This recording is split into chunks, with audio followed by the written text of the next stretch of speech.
और इसी बीच सीधे लिए चलते हैं आपको कुशीनगर, जहां पर गृह मंत्री अमित शाह चुनावी जनसभा को संबोधित कर रहे हैं। ना ये राहुल बाबा के लोग प्रेस कॉन्फ्रेंस करेंगे कि ईवीएम के कारण हम हारे। और खड़गे साहब आप भी समझ लेना, ये भाई बहन पर ठीकरा नहीं फूटने वाला है।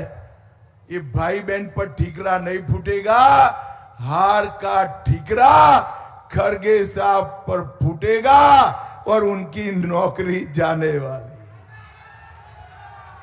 भाइयों बहनों, ये लड़ाई किसके बीच में? एक और नरेंद्र मोदी है जिसने एक अति पिछड़े के घर में जन्म लेकर पूरे देश को आगे बढ़ाने का काम किया। और दूसरी ओर ये दो शहजादे राहुल बाबा और अखिलेश जी चांदी के चम्मच के साथ जन्मे।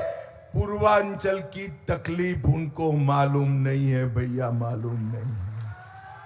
मुझे बताओ जरा जोर से, ये अखिलेश राहुल बाबा पूर्वांचल की समस्याओं का निवारण कर सकते हैं क्या?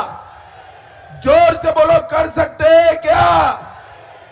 भाइयों बहनों, एक और नरेंद्र मोदी है। 23 साल तक प्रधानमंत्री मुख्यमंत्री रहते हुए इन पर 25 पैसे का आरोप नहीं लगा है, 25 पैसे का आरोप नहीं। और दूसरी ओर ये दो शहजादे 10 साल में 12 लाख करोड़ के घपले घोटाले भ्रष्टाचार करने वाले लोग हैं। और उनको इस देश का मौसम राज नहीं आता। राहुल बाबा हर 6 महीने में बैंकॉक थाईलैंड चले जाते हैं, छुट्टी पर चले जाते हैं। मेरे भाई बहन यहां गमछा लगाकर बैठे हैं। पूर्वांचल की गर्मी उनसे सहन नहीं होती, हर 6 महीने में बैंकॉक थाईलैंड चले जाते हैं। और दूसरी ओर नरेंद्र मोदी है, 23 साल से एक भी दिन की छुट्टी लिए बगैर दीपावली के दिन भी सेना के जवानों के साथ मिठाई खाने का काम। ये दोनों के बीच में पूर्वांचल की जनता को तय करना है। मैं आज बहन मायावती और अखिलेश को पूछना चाहता हूं, ये हमारा कुशीनगर चीनी का कटोरा के नाम से प्रसिद्ध था।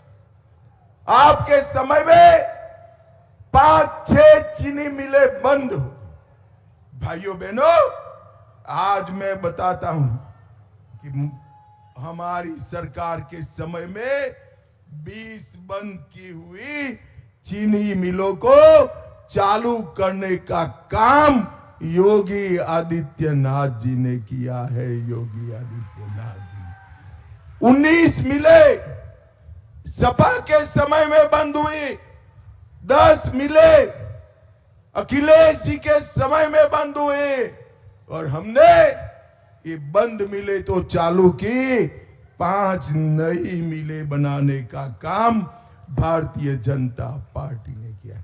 38 चीनी मिलों की क्षमता में वृद्धि की और गन्ने की बुआई का क्षेत्रफल 9 लाख हेक्टेयर बढ़ाने का काम किया है। और सबसे बड़ी बात, 1995 से 2017 तक सपा बसपा 23,000 करोड़ का भुगतान किए थे, सिर्फ 23,000 करोड़। और 17 से 24 तक 2,50,000 करोड़ रुपए का भुगतान भारतीय जनता पार्टी की सरकार।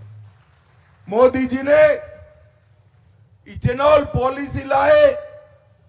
पहले यूपी में 42 करोड़ लीटर इथेनॉल बनता था, आज 154 करोड़ लीटर इथेनॉल बनता है मित्रों। और 20% ब्लेंडिंग का नियम कर मोदी जी ने पेट्रोल डीजल का इंपोर्ट का बिल तो घटाया ही, मेरे किसानों के घर में ज्यादा रुपया भेजने का काम नरेंद्र मोदी जी ने किया। भाइयों बहनों, ये झूठ के आधार पर जीने वाले लोग, मैं बताता हूं, उन्होंने कहा कि हम मुस्लिम आरक्षण देंगे। कुशीनगर वालों, आज मैं कहकर जाता हूं, गलती से भी उनको जिताया तो पिछड़ा, अति पिछड़ा दलित का आरक्षण छीनकर ये मुसलमानों को देने का काम करेंगे। और मैं डराने नहीं आया। कर्नाटक में उन्होंने ये किया है, हैदराबाद में ये किया है, बंगाल में ये किया था, हाई कोर्ट ने रोक लगा दी। भाइयों बहनों, मुस्लिम आरक्षण संविधान सम्मत नहीं है। अपनी वोट बैंक को जिंदा करने के लिए ये मुस्लिम आरक्षण की बात करते हैं, जिसका सीधा खामियाजा पिछड़ा वर्ग को भुगतना पड़ेगा। मगर आप चिंता मत करो, ना ये जीतने वाले हैं, ना हम ऐसा होने देंगे।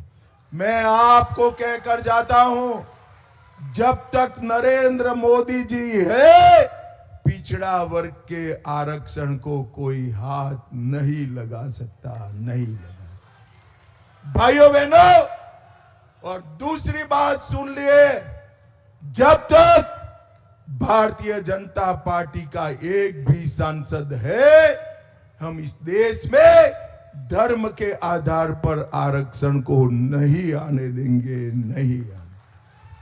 भाइयों बहनों, जीतना तो मोदी जी को ही, मगर मुझे बताओ जरा, कुशीनगर वालों, 1 मिनट के लिए एक घमंडिया गठबंधन जीत गया तो उनका प्रधानमंत्री कौन बनेगा?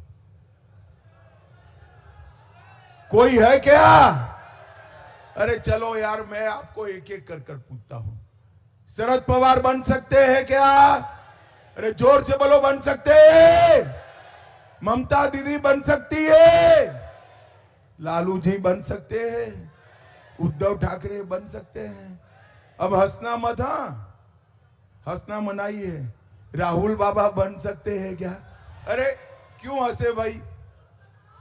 बन सकते हैं क्या? जब पत्रकारों ने इनको पूछा आपका प्रधानमंत्री कौन है, तो कहते हैं बारी बारी 5 साल, 1-1 साल बनेंगे।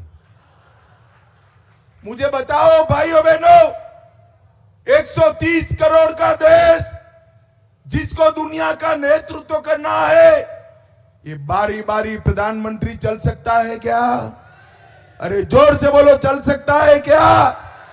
मैं आपको कहना चाहता हूं, पूछना चाहता हूं, पाकिस्तान को जड़बा तोड़ जवाब कौन दे सकता है? पाकिस्तान, जोर से बोलना पड़ेगा, ऐसे नहीं चलेगा। पाकिस्तान को मुंह तोड़ जवाब कौन दे सकता है?